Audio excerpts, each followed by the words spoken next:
Hello అండి, ఇది వచ్చేసి గోబీ రైస్ అన్నమాట. మనకు దేవి నవరాత్రులు కూడా స్టార్ట్ అయిపోయాయి కదా. కొంతమంది నాన్ వెజ్ కూడా ఇంట్లో వండుకోరు కదా. అలాంటి వాళ్ళు ఈ విధంగా శ్రద్ధ పెట్టి చేసుకుంటే ఇది చికెన్ ఫ్రైడ్ రైస్ లాగా అనిపిస్తుందండి. టేస్ట్ బాగుంటుంది. మీరు కూడా ఈ విధంగా చేసుకోవచ్చు. అంతేనండి. దానికి కావాల్సిన పదార్థాలు ఇవి వచ్చేసి మీడియం సైజ్ కాలీఫ్లవర్ అన్నమాట. మన క్వాంటిటీని బట్టి మనం ఎక్కువ రైస్ చేయాలనుకుంటే ఇంకా కూడా కాస్త పెంచుకోవచ్చు. ఈ విధంగా ముక్కలు మరీ చిన్నవి కాకుండా మరీ పెద్దవి కాకుండా ఈ విధంగా మీడియం సైజ్ కట్ చేసుకోండి. తర్వాత కాస్త చన్నీళ్ళల్లోనే కాస్త పసుపు, కొద్దిగా సాల్ట్ వేసి ఆ వాటర్లో నానబెట్టుకోవాలి ముక్కల్ని. వేడి నీళ్ళల్లో కూడా కడుక్కోవచ్చండి. అందులో ఉండే పోషక పదార్థాలన్నీ పోతాయని నేను కడగడం లేదు. తర్వాత ఒక బౌల్ తీసుకొని అందులో మిరియాల పొడి, కొద్దిగా జీలకర్ర పొడి, అలాగే మన రుచికి సరిపడా అంటే ఆ కాలీఫ్లవర్స్కి సరిపడా ఉప్పు, కారం, ధనియాల పొడి కొద్దిగా అవన్నీ వేసుకొని అందులోనే మైదా పిండి ఒక 2 స్పూన్లు, కార్న్ఫ్లోరు ఒక 2 స్పూన్లు, తర్వాత శనగపిండి అండి అది కూడా ఒక 2 స్పూన్లు. నేను క్వాంటిటీని బట్టి వేసుకుంటున్నాను.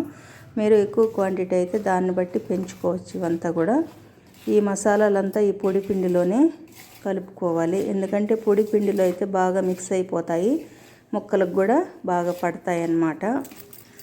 తర్వాత మనం కడిగి ఉంచుకున్న ఈ కాలీఫ్లవర్ ముక్కల్ని శుభ్రంగా వాటర్ ఏం లేకుండా తడి లేకుండా వేసుకొని అందులోనే కొద్దిగా ఎక్కువ వేయకూడదండి. వాటరు ఎక్కువ వేస్తే ఆ మసాలా అంతా ముక్కలకు పట్టకుండా నీళ్ళగా అయిపోతుంది.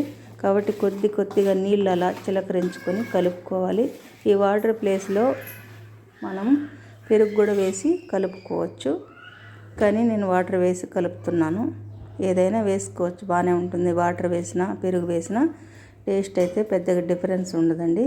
తర్వాత ఈ ముక్కల్ని కలుపుకున్న ముక్కల్ని కాసేపు పక్క నుంచి పెనం పెట్టి ఆయిల్ వేసి ఆయిల్ కాస్త వేడయ్యాక ఇవి మనం వేపుకోవాలన్నమాట. అంటే ఎక్కువ మంట పెట్టకూడదు.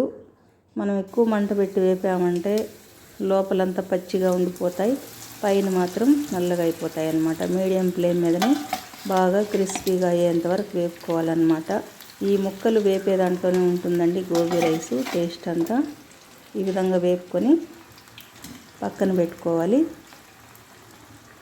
తరువాత ఇవంతా వేపుకొని పక్కన పెట్టుకున్నాం కదా. తర్వాత ఒక పెనం పెట్టి ఆయిల్ వేసుకొని ఆయిల్ కాస్త వేడయ్యాక మనం సన్నగా తరుక్కున్న ఉల్లిపాయలు పెద్ద సైజు అయితే 2 అయితే సరిపోతాయండి. చిన్న ఉల్లిపాయలు అయితే ఒక 4 ఉల్లిపాయలు తీసుకోండి. అలాగే పచ్చిమిర్చి, కాస్త కొత్తిమీర, ఇందులో మనం క్యాప్సికమ్ కానీ క్యారెట్ కానీ సన్నగా తరిగి కూడా వేసుకోవచ్చు. ప్రస్తుతానికి అవి నా కాడ లేవని వేయలేదంతే. అవి వేస్తే కూడా బాగుంటుంది. అంతేనండి. మనం పెనం పెట్టి ఆయిల్ వేసుకున్నాం కదా. ఈ సన్నగా తరుక్కున్న ఉల్లిపాయలు అలాగే వెల్లుల్లిపాయలు కూడా సన్నగా తరిగి పక్కన ఉంచుకోవాలి. వాటిని కూడా ఈ ఆయిల్లో వేసుకోవాలన్నమాట. వేసుకున్న తర్వాత బాగా మగ్గనివ్వాలి.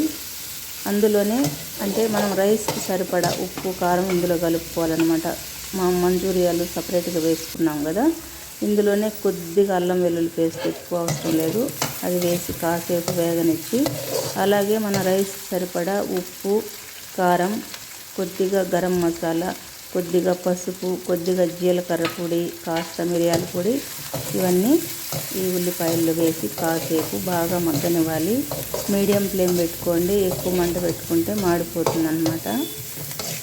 మీడియం ఫ్లేమ్ పెట్టుకొని బాగా మగ్గనిచ్చి అందులోనే మనం వేపి పెట్టుకున్నాం కదా కాలీఫ్లవర్ ముక్కలు, అవి కూడా వేసుకునేయాలి. దాంతోపాటే రైస్ వండుకోవాలి. రైస్ వండేటప్పుడు కాస్త ఆయిల్ వేసుకోవాలండి. అప్పుడు మనకు మెతుకుకి ఒకదానికొకటి అంటుకోకుండా బాగా రైస్ విడివిడిగా వస్తుందన్నమాట. ఆ విధంగా వండి పెట్టుకున్న రైస్ని వేసి కలుపుకోవడమే. అంతేనండి. వేడి కాలీఫ్లవర్ గోబీ రైస్ రెడీ అయిపోయిందనమాట. ఇది చాలా ఈజీ అండి, చేయడం కూడా పెద్ద కష్టమేమి కాదు. కాస్త శ్రద్ధ పెట్టి చేసుకున్నామంటే బాగుంటుంది. ఈ ముక్కల్లోనే మనం గోబీ మంచూరియా కూడా సపరేట్గా తీసేసి కూడా కొన్ని చేసుకోవచ్చు అన్నమాట. ఇదే ప్రాసెస్. సోయా సాస్ కానీ ఇలాంటివి ఏమీ వేయలేదు నేను. అంతేనండి. ఫుడ్ కలర్ కూడా ఏం వేయలేదు. నా వీడియో కనుక నచ్చితే లైక్ చేయండి. ఓకే అండి. Thank you for watching.